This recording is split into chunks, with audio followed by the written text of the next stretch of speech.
예, 반가워요. 제 오늘 강의의 주제는 싸움의 기술입니다. 예.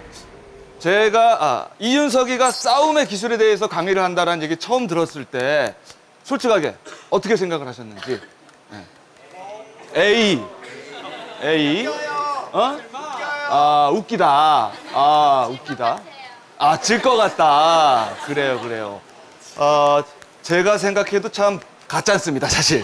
제가 싸움의 기술을 강의를 한다. 그런데 여러분들이 싸움하면은 이 독특한 싸움의 편견이 좀 있어요. 싸움에 대한 일반적인 보편적인 생각들, 그런 정형화된 모습이 있습니다. 일단 그 싸움의 모습을 잠깐 우리가 한번 볼게요. 자, 화면을 한번 보겠습니다. 저런 거죠. 예, 치고 받고, 예, 맞고, 피 터지고, 예, 때리고, KO 당하고, 쓰러지고, 예, 기절하고, 누구 한 명이 이기고 한 명은 반드시 져야 되고. 예. 그런데 싸움이라고 해서 다 저런 것만은 아니에요. 싸움에 다른 종류의 싸움도 있습니다. 예. 자, 알리와 안토니오 이노키, 권투 대 레슬링의 대결이죠.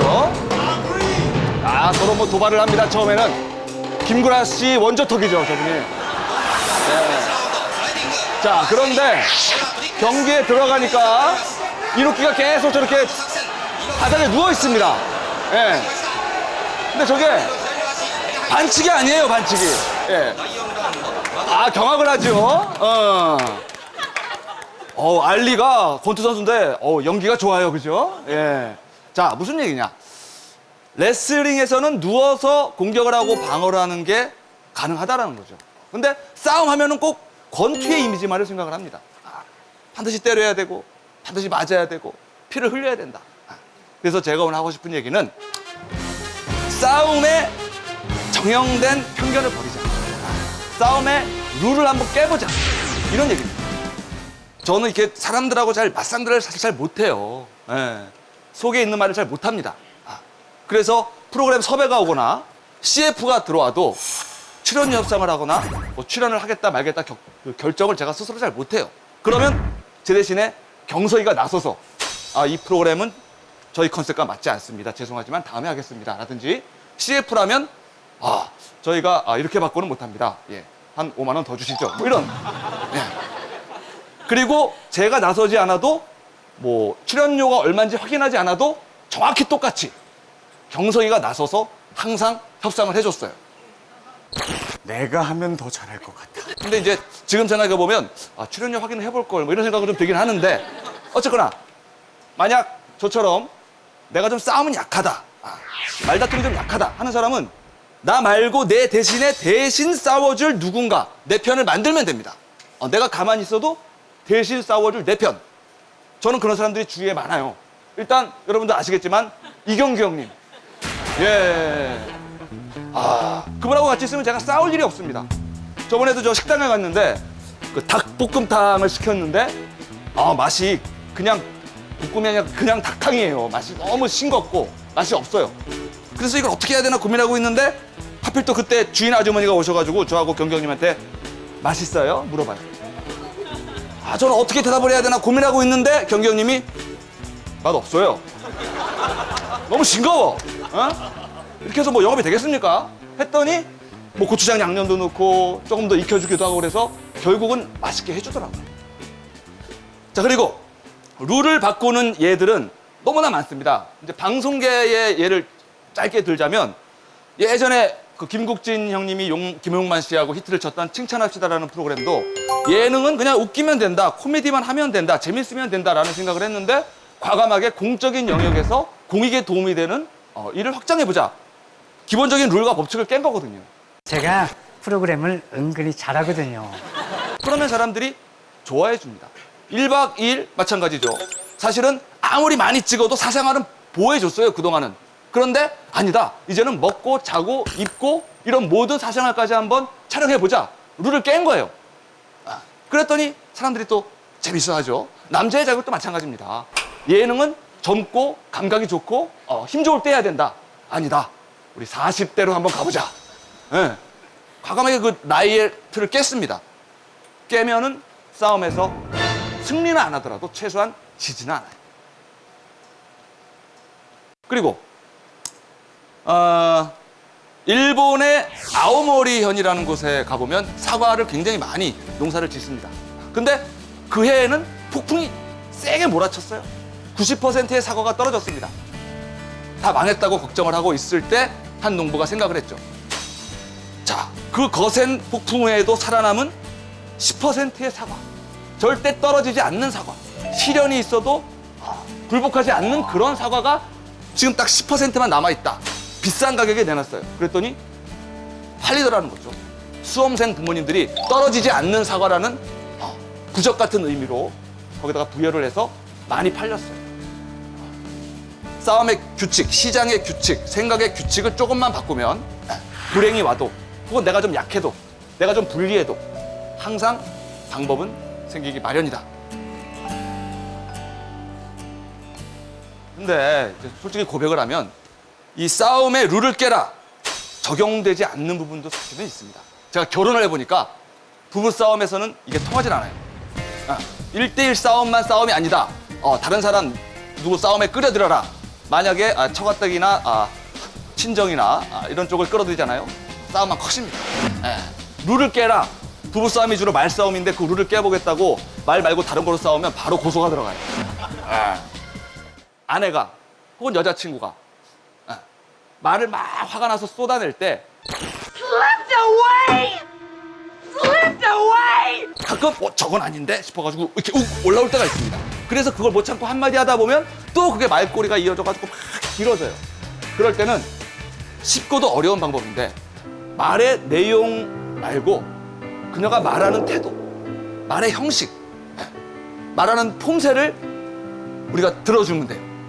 그녀가 지금 얼마나 주파수가 높아졌는가, 얼마나 음색이 앙칼진가, 얼마나 분노해서 눈썹이 떨리고 있는가, 이런 것들 있잖아요. 그런 것들을 유심히 바라봐주면, 쳐다봐주면 저 여자가 지금 굉장히 마음에 고통이 있구나, 굉장히 힘들구나, 화가 났구나 라는 것이 나도 모르게 쓱 공감이 됩니다. 이게 무슨 얘기냐면 가끔 실수해가지고 물건 떨어져가지고 발등 찍을 때 있잖아요, 우리가. 그죠? 그러면 무지하게 아픕니다. 그리고 화가 나요. 이러면서 막 욕도 하고 막 그러잖아요, 남자들은 아프니까. 그렇게 막 통증 때문에 아파서 화가 날 때 내가 무슨 논리적으로, 합리적으로 이것은 화낼 일이 아니야. 중력에 의해서 질량과 운동 에너지가 있으니까 당연히 고통이 있는 것이야. 이 충격은 10분만 있으면 갔을 것이야. 논리적으로 얘기해봐야 화가 안 풀려요. 그냥 통증이 저절로 가셔야 그때 화가 가라앉습니다. 남녀 싸움도 마찬가지예요. 대화를 한다고 풀리는 것보다는 그녀가 많이 말을 쏟아내다 보면 저절로 이제 통증, 마음에 맺힌 충격, 고통이 가시면서 화가 풀리는 겁니다. 그러면 그때 내가 하고 싶은 말을 하면 돼요.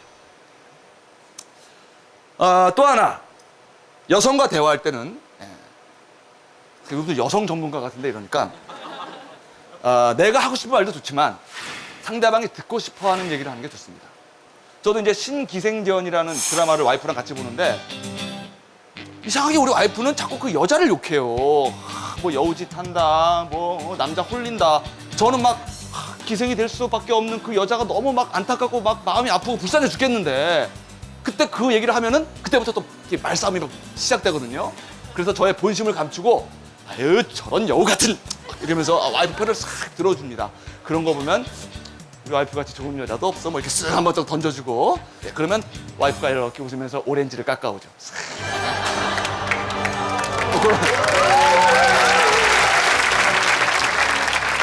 자, 요거는 이제 지나가는 얘기입니다. 여자들한테만 제가 드리는 말씀이에요. 이런 남자 조심해라. 여자들이 좋아하는 남자 뭐예요? 이벤트 많이 하는 남자잖아요. 그렇죠? 이거 정말 다른 남자들한테 제가 배신하는 각오를 하고 드리는데 이벤트 많이 하는 남자들 너무 좋아할 필요가 없어요. 제가 지금까지 보니까 똑같은 이벤트를 사람만 바꿔가면서 하는 경우가 많아요. 그거 조심해야 됩니다, 진짜. 이벤트가 너무나 감동적이고 인상적이다? 왜 그렇겠어요? 연습을 많이 해봤기 때문이에요. 오히려 이벤트가 조금 서툴고 조금 어색해하고 조금 겸연쩍하고 이런 남자 중에 또 의외로 괜찮은 남자들이 많다라는 거. 자, 그리고 여자분들 중에 보면은 남자들을 만날 때 인맥 관리하듯이 만나는 분들이 가끔 있는 것 같아요. 제가 볼 때.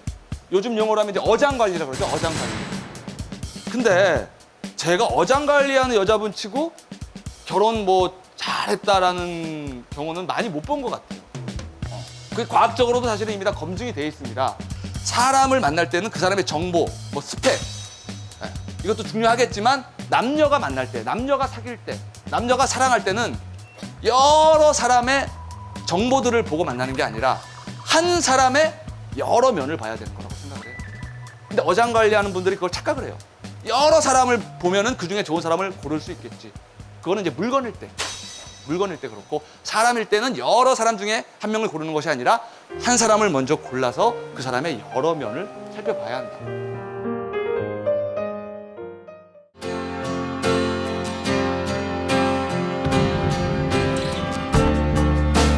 I was just guessing at numbers and figures, pulling your puzzles apart. Questions of science, science and progress did not speak as loud as my heart. Tell me you love me, come back and haunt me. 자, 여기서 저한테 누가 칭찬 한번 해주세요. 제가 무슨 칭찬을 좋아할까요? 완전 튼튼하세요. 아, 그래, 그것도 좋아요. 완전 튼튼하세요. 아주 좋아요. 예. 튼튼한 체격이에요. 짐승남. 짐승남 이런 거 좋고 컨디션 좋아 보여요. 좋습니다. 정말. 예, 그런 말 듣고 싶어요. 뭐냐면 정말 1년에 한두 번 컨디션이 좋아가지고 딱 방송국 들어가잖아요. 보자마자 사람들이 그래요. 오늘 어디 아프세요? 이래요. 그래서 컨디션 좋아. 이런 것도 좋고. 제일 듣고 싶은 얘기는 이제 그거죠. 어?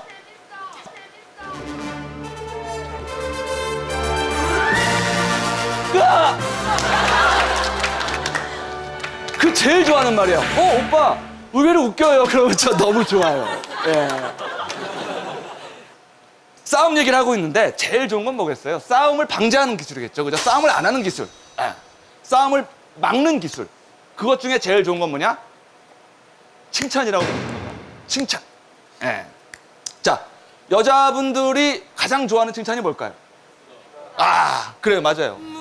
맞아요. 여자는 100세 먹은 할머니도 오늘 고우세요 하면 틀니를 바꿨다니 뭐 이런 좋아하십니다. 이거는 뭐 예쁘다고 해서 싫어하는 여자는 제가 한 번도 못 봤어요. 네. 그런데 이제 거기서 우리가 조금만 더 신경을 써주면 더 좋아합니다. 단지 그냥 예쁘다도 좋지만 조금 더 한 번 더 생각을 해서 우리 코디 분들 같은 경우는 이제 제가 그래요. 그날 약간 예뻐 보인다 싶을 때는 야, 너 남자친구 생겼냐? 좀 더 예뻐진다. 그러면 막 단추리까지 막 잠가주고요. 얼굴을 막 두드려줍니다.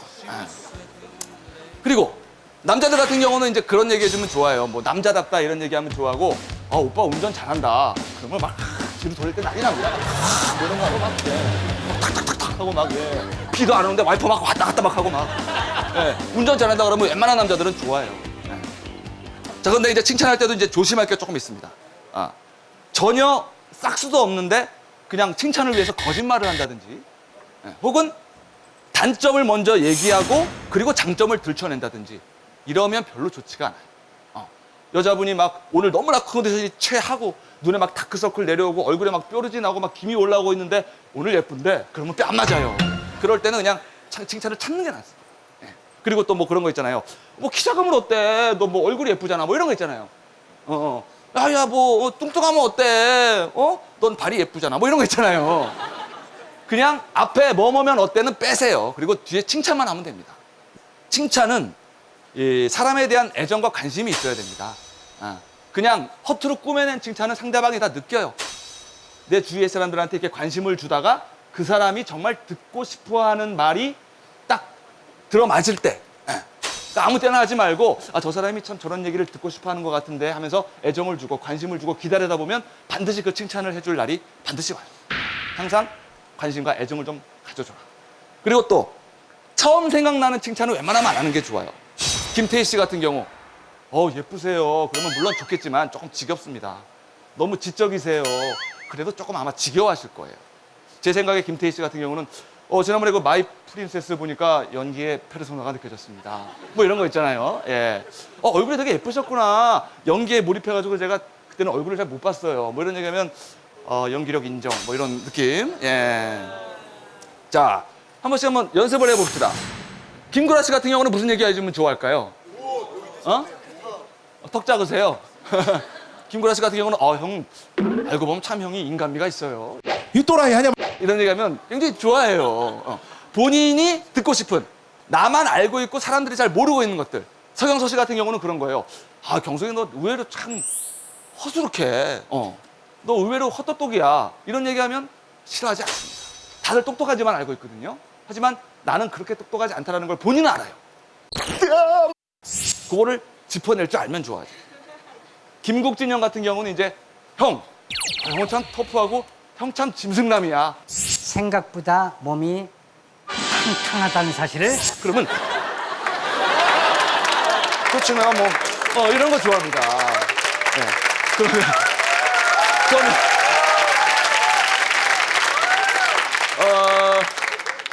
또 하나 칭찬하는 방법 중에 하나는요. 본인한테 직접 하지 말고 주위 사람, 특히 높은 사람한테 하면 효과가 좋습니다. 우리 매니저 같은 경우에 제가 직접 칭찬 잘 안 해요. 사장님한테 딱 가서 요즘 용준이가 굉장히 성실하고 항상 일찍 다니고 정말 좋은 매니저 줘서 감사합니다 사장님. 그러면 사장님이 기뻐하고 칭찬해요. 나중에 그 친구한테 야 윤석이가 너 칭찬하더라. 그러면 그 친구가 다음날 아침 9시까지인데 6시 반에 와서 기다리고 있습니다. 누군가에 이렇게 돌게 하라는 거죠, 칭찬은. 그리고 뭐 마찬가지겠지만 험담은 나한테서 먹게 하고 칭찬은 나를 중심으로 돌게 하고 그러다 보면은 사람들하고 점점 가까워질 수가 있다는 거죠. Chances are when said and done, who'll be the lucky ones who make it all the way?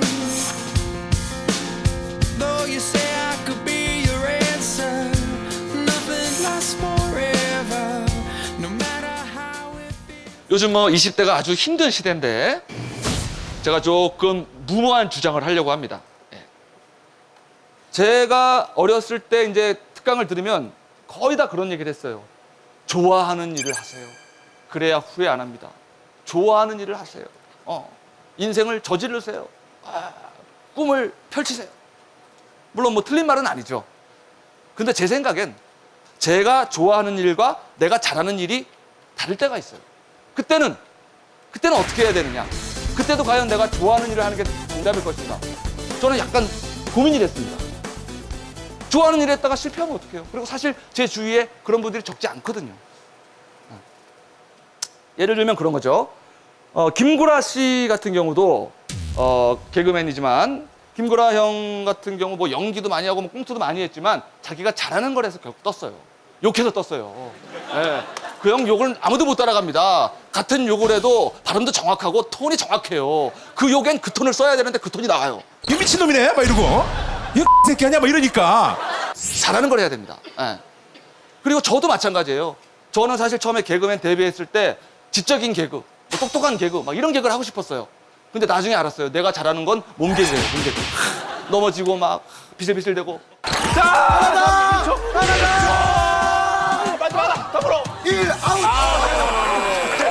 일단 잘하는 걸 해야 됩니다. 그래야 인정을 받고 사랑을 받고 나중에 내가 하고 싶은 거 좋아하는 일을 할 수가 있는 거예요. 조혜련 씨도 그렇습니다. 조혜련 씨도 사실은 배우가 꿈이었는데 일단 잘하는 걸 먼저 한 거죠. 코미디를 먼저 시작을 해서 인정을 받으니까 이제는 드라마나 영화도 하고. 그런 예를 들자면 우리 연예계에서는 한도 끝도 없어요. 출산드라도 마찬가지로 연극 배우가 꿈이고 그런데도 출산드라라는 개그를 잘하는 걸 먼저 했기 때문에 인정을 받아서 이 친구 봐라 연기 잘하네 하면서 이제는 이영애가 됐잖아요. 이영애, 그죠? 막대복은 영애 씨도 되고 대부분 그런 길들을 많이 거칩니다. 근데 가끔 보면은 이제 그거는 좀 별론데 제가 수업할 때도 그런 친구들이 가끔 있어요. 내가 볼 때는 개그가 맞는데 자꾸 연기를 고집해요. 그럴 때는 참 안타깝습니다. 일단 잘하는 걸 먼저 해서 인정을 받고 본인이 하고 싶은 걸 해도 늦지 않다. 우리 이경규 선배님도 그런 케이스죠. 정말 코미디 예능의 천재입니다. 30년 동안 1등을 예능에서 놓치질 않았어요. 하지만 그분이 좋아하는 거, 하고 싶은 건 영화예요. 근데 예능에서 1등을 해서 잘하는 거에서 인정을 받으니까 지금은 본인이 하고 싶은, 좋아하는 영화에 계속 투자를 합니다. 그래서 결국 복수 열차는 조금 실패를 했지만, 예. 복면다로에서 거의 뭐, 예. 좀 이렇게 똔똔이라 그러죠?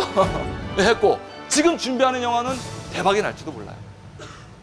제가 볼 땐 그런 길이 좀 더 현실적이지 않겠느냐.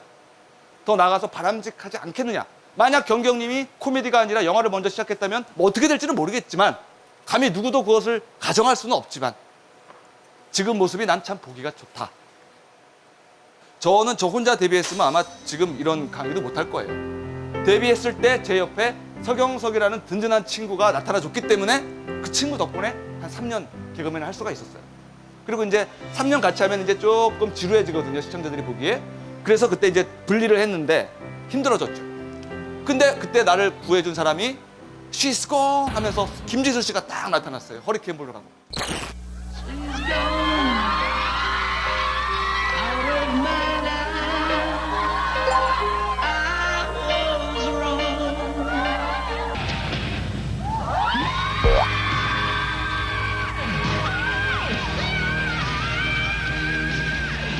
그래서 김진수 씨 덕분에 또 3년 정도 했어요.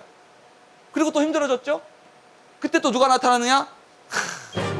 존경하는 저의 이경규 선배님께서 저희가 손을 내미셨죠. 그 덕분에 국민약골이라는 캐릭터를 만들면서 한 3년 했고 지금 또 약간 위기가 왔어요, 제가 사실은. 지금 그래서 제 옆에 와주신 분이 이제 양준혁 형인데 좀 저한테 힘을 많이 주실 것 같아서 기쁜데 또 걱정되는 건 갑자기 전현무가 끼어들어가지고 이게 어떻게 될까 약간 걱정스럽기도 하고 어쨌거나 인맥이 중요한 건 확실합니다. 내가 스스로 큰 힘이 없어도 누가 옆에서 도와주면 나 같은 사람도 개그맨 하는 거 보면 인맥이 중요하긴 해요. 다만 많이 만들기 힘들면 소수도 괜찮다는 거죠. 소수. 단 소수지만 깊게 양보다 질. 한강 보면은 상류에 가보면 지류가 많아요. 하지만 결국은 거대한 한강 하나에서 만납니다. 이 한강 같은 친구, 선배, 동료를 각 분야에 한 명씩만 만들어놔도 든든한 인맥이 됩니다. 우리가 결혼식장 가보면요. 평균을 내보니까 신랑 신부 측에 평균 250명 정도 하객이 온대요. 그게 무슨 얘기냐? 한 사람만 깊게 사귀면 그 250명이 나를 도와줄 수도 있다는 얘기예요. 여러 사람 어렵게 만나고 다닐 필요가 없다는 거죠. 한 사람만 통하면 진실한 내 사람이 되면 그 사람을 통해서 다른 사람들을 만날 수가 있어요.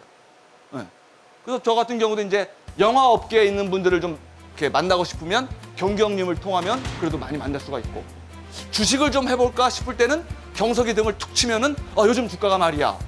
주식 업계에 있는 사람들 소개도 해주고 내가 성격이 조금 내성적이고 소극적이라면 깊이 소수만 만나도 전혀 불리하지 않다. 내 사람, 내 편을 만들 때 또 한 가지 중요한 것은 요즘은 지나치게 첫인상만 강조되는 것 같아서 물론 첫인상이 중요하죠. 근데 요즘 같은 경우는 이제 한 번 보고 잘 안 만나지는 그런 케이스가 굉장히 많아요. 마무리가 그래서 중요합니다. 언제 또 볼지 모르는, 볼지 안 볼지 모르는 만남들이 굉장히 많습니다. 현대사회에는. 우리 방청객 여러분하고 저도 다시 볼지 안 볼지 사실 아무도 몰라요. 그렇기 때문에 첫인상도 중요하지만 마무리가 중요하다는 거죠. 뭐냐면 대장 내시경 제가 그 남자 자격에서 해봤는데 그런 말씀을 하셨어요. 대장 내시경을 할 때 처음하고 중간은 크게 중요하지 않대요. 근데 마지막에 뺄 때 있죠. 뺄 때 의사 선생님이 힘들어가지고 거칠게 뽕 빼면 굉장한 통증이 온답니다. 그래서 무의식적으로 그 통증을 인식을 해서 그 사람들은 다시 대장 내시경을 받는 확률이 뚝 떨어진대요. 근데 끝까지 의사 선생님이 신경을 써가지고 부드럽게 뽑아준 사람들은 이거 할만하네 해가지고 재검을 받는 비율이 굉장히 높아진다는 거죠. 즉 마무리를 어떻게 하느냐에 따라서 다시 그 사람을 만나느냐, 다시 그 사람을 만났을 때 좋은 인상을 받느냐, 내 편이 될 수 있느냐라는 큰 계기가 된다는 거죠. 그러니까 사람들 만나고 헤어질 때 특히 신경을 쓰는 게 어떨까? 자, 하나 제가 여쭤볼게요. 여러분들 뭐 편하게 얘기해 주세요. 태어나서 지금까지 살면서 언제가 제일 행복하셨는지. 뭐 그냥 여러 가지가 있잖아요, 그렇죠? 뭐 첫 키스 했을 때, 아무거나. 직장 생활 또 처음에 딱 들어갔을 때, 그죠? 그때 좋고. 자, 지금 한 번씩 생각을 해보세요. 내가? 지금 이 순간. 예뻐. 그래요. 지금 이 순간 좋아요. 한 번씩 다 지금 생각을 한번 해보세요. 영어를 써서 좀 죄송하지만 이제 Fire Together, Wire Together라는 뇌과학의 명고가 있습니다. 어려운 얘기는 아니에요. 예. 그 함께 발화하면 그것은 연결된다. 지금 여러분들이 행복했던 기억을 떠올리면서 뭔가 동작을 하나씩 만드세요, 지금. 그래서 오늘부터 한 일주일만 딱 연습을 해보세요. 행복했던 시절을 떠올리면서 뭐 이거면 이것도 좋고, 뭐 이거면 이것도 좋고, 뭐 이것도 좋아요. 아무거나 좋습니다. 예. 이거를 연결시키다 보면 나중에는 행복한 생각을 떠올리지 않아도 일단 이 동작을 하면 우리의 뇌는 얘가 이 동작을 하는 거 보니까 뭔가 좋은 일이 있는가 보다. 빨리 엔돌핀을 분비해라. 자기 기분이 싹 좋아진다는 거죠. 사실은 저는 그거를 실제 생활에서 많이 하고 있어요. 근데 이제 뭐 이렇게 이상한 동작을 방송 중에 하면 안 되니까 그 학문에 힘쓰는 거 있잖아요. 예. 뭐 그 호흡이라 그러잖아요. 호흡. 쪼이는. 예. 약간. 근데 저만 알거든요. 이건 정말 몰라요. 여러분들 몰랐죠? 아까 저 이러고 들어오면서 쪼이면서 들어왔거든요. 그러니까 아무도 모르는 나만의 동작을 하나 딱 정해서 평소에 연습을 이렇게 해두면 긴장될 때, 불안할 때, 시험 보기 전에, 뭐 면접 보기 전에 그때 잠깐만 해도 싹 긴장이 풀리는 걸 느낄 수가 있어요. 지금 쪼이고 있구나.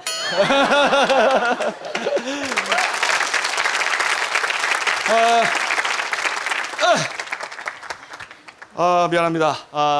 슬슬, 예.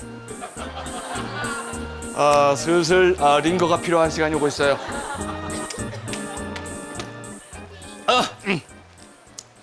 우리가 즐거운 일이 있으면 웃잖아요. 그죠?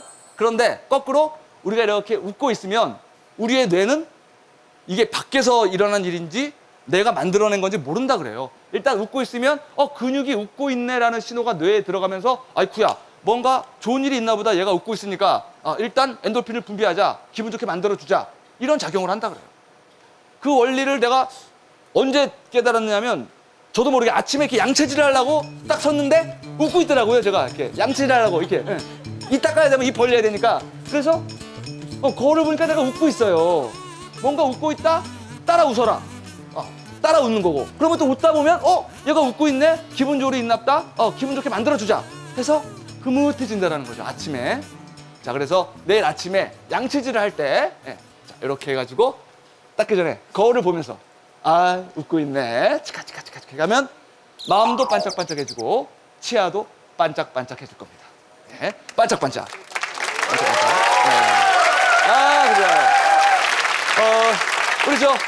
우리 얼마나 양치질하면서 웃는 표정이 얼마나 예쁘고 화사한지, 얼마나 사람을 기분 좋게 해주는지 우리 걸스데이 여러분들이 같이 한번 해주세요. 자, 아침에 자 양치에 자 칫솔에 치약을 짰다. 거울을 보면서 치가.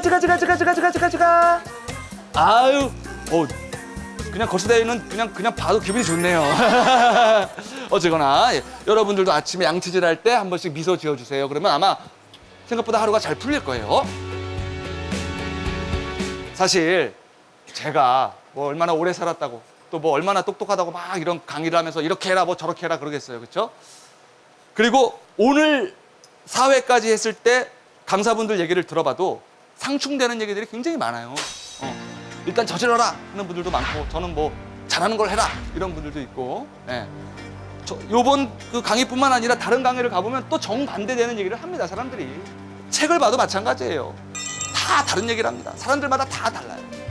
음이냐, 양이냐, 진보냐, 보수냐, 남자냐, 여자냐, 뭐 형식이냐, 내용이냐, 예술성이냐, 대중성이냐, 너무나 많은 이쪽이냐에 대한 고민들. 근데 지금도 누구도 그 중에서 이게 맞다라고 결론을 내린 학자가 단 한 명도 없습니다. 그리고 그 사람은 결론을 내린 줄 알았는데 그 다음 세대 학자가 보면 또 그게 아니에요. 세계적인 석학들도 IQ가 너무나 높은 그런 분들도 결론을 못 내리는데 웬만한 강사분들이 결론 내려주기 어렵다는 거죠. 그런데도 다행인 것은 뭐냐? 다른 사람들은 답을 말해주지 못하지만 본인 스스로는 내릴 수 있다는 거예요. 내가 운전해서 내가 목적지를 가야 되는 게 인생이지 누가 내 대신에 쭉 끌어주는 거는 견인될 때밖에 없어요. 내 인생이 아니라고 했거든. 강의는 일종의 계기를 만들어주는 자리인 것 같아요. 한 번 더 자극받고 한 번 더 결심하고 그래서 한 번 실행해보고 또 한 번 실수해보고 또 반성하고 그럴 수 있는 멈칫할 수 있는 계기 나를 돌아볼 수 있는 계기 뭔가 결심할 수 있는 계기 뭔가 나한테 힘을 줄 수 있는 계기 그런 계기만 만들어줘도 저는 성공한 강의라고 생각을 합니다. 그래서 여러분들이 오늘 어떤 답을 찾아가도 좋겠지만 답을 못 찾아가더라도 아 그래 내가 한번 내 답을 찾아가야지 내 답을 찾아보겠어 내가 쓰는 답이 아마 이게 맞는 답일 거야 라는 각오를 하고 돌아간다면 저는 그걸로도 되게 기쁘고 감사할 것 같아요.